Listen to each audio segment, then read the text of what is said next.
السلام علیکم ورحمۃ اللہ وبرکاتہ۔ دوستو، یہ سنی صحیح العقیدہ لوگ جو محرم میں فاتحہ دلواتے ہیں کھچڑے پہ، اور بھی بہت ساری مٹھائیاں ہیں یا کسی بھی چیز پہ فاتحہ دلواتے ہیں، تو یہ وہابی حضرات دیوبندی حضرات اس پہ الگ الگ فتوے لگا دیتے ہیں، کہتے ہیں کہ یہ امام حسین کی طرف منسوب کر دیا اس کھانے کو، تو جس کھانے پہ جو ہے کسی غیر اللہ کا نام لے لیا جائے تو وہ حرام و ناجائز ہو جاتا ہے۔ اور اس کی دلیل دیکھیے، بھولے بھالے معصوم انسان لوگ کو کس طریقے سے وہ بہکاتے ہیں کہ دیکھو قرآن پاک میں اللہ نے خود کہا ہے وَمَا أُحِلَّ لَهُ بِغَيْرِ اللَّهِ، کہ جس کھانے پہ جس چیز پہ اللہ کے علاوہ کسی کا نام لے لیا جائے وہ حرام ہو جاتا ہے۔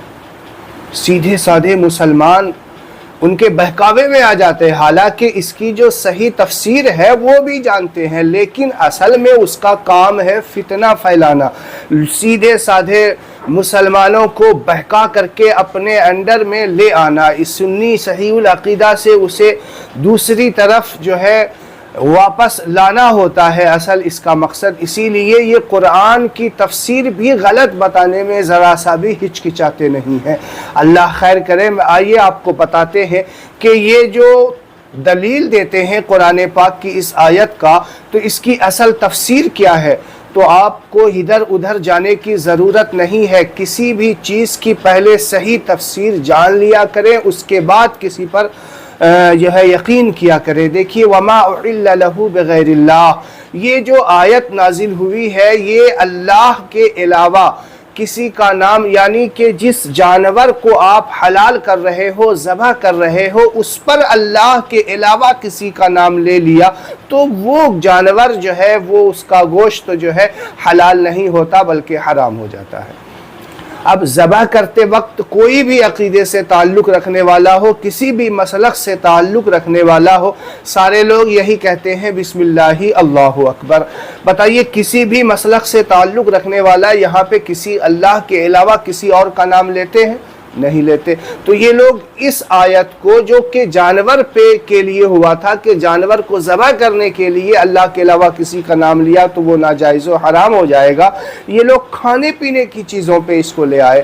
آپ بتائیے کہ چار دوست ایک ساتھ بیٹھے ہیں اور کسی کے کھانے کا ٹفن آ گیا اور کسی نے پوچھ لیا کہ یہ کھانا کس کا ہے، تو کہہ دیا کہ فلاں کا ہے، تو کیا وہ اس کھانے پہ فلاں کی طرف منسوب کرنے سے کیا وہ ناجائز و حرام ہو جائے گا؟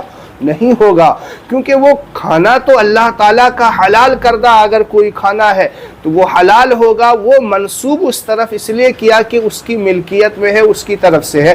اب جو ہم امام حسین علیہ السلام کی طرف جو ہے منسوب کرتے ہیں کہ یہ جو کھچڑا بن رہا ہے امام حسین کی یاد میں، مطلب امام حسین کے ایصال ثواب کے لیے، اگر آپ کوئی کھانا بناتے ہیں یا آپ درود شریف وغیرہ قرآن پاک پڑھتے ہیں، کس کے لیے بھائی؟ اپنے والد صاحب کے ایصال ثواب کے لیے، تو کیا وہ قرآن پڑھنا حرام ہو جائے گا؟ وہ درود شریف پڑھنا حرام ہو جائے گا؟ وہ پڑھ کر کے بخشنے کے لیے ہے، ان کے ایصال ثواب کے لیے۔ اسی طریقے سے 11ویں شریف میں جو غوث پاک کے نام سے بریانی بنتی ہے، کہتے ہیں غوث پاک کے نام سے دیگیں چڑھ رہی ہے، یہ حرام ہو گیا، حرام ہو گیا، غیر اللہ کا نام لے لیا گیا۔ ارے بھائی وہ غوث پاک کے ایصال ثواب کے لیے ہو رہا ہے۔ اسی طریقے سے محرم میں جو کھچڑا ہے اور بھی کوئی کھانے وغیرہ بنا کر کے حضرت امام حسین رضی اللہ تعالی عنہ کے نام سے ایصال ثواب کرتے ہیں، تو پھر یہ ناجائز و حرام نہیں ہوگا۔ آپ کو بہکنے کی ضرورت نہیں ہے، اس پہ قرآن پاک پڑھا جاتا ہے، وہ کھانا پورے سال حلال ہوا کرتا ہے، تو محرم میں حرام کیسے ہو جائے گا؟ تو وہ محرم میں بھی جائز ہوگا، حلال ہوگا، پورے سال حلال ہوگا۔ آپ کسی کے نام سے ایصال ثواب کر سکتے ہیں، دوسروں کے بہکانے میں آنے کی ضرورت نہیں۔ ان لوگوں نے فتنہ پھیلانے کا اور لوگوں کو بہکانے کا ٹھیکہ لے رکھا ہے۔ ان کو تو کل میدان محشر میں قیامت کے روز پتہ چلے گا کہ قرآن پاک کی آیت جو ہے جانور کے لیے ہو، وہ اسے لوگوں کی طرف منسوب کر دیا، کھانے کی طرف منسوب کر دیا۔ جو آیتیں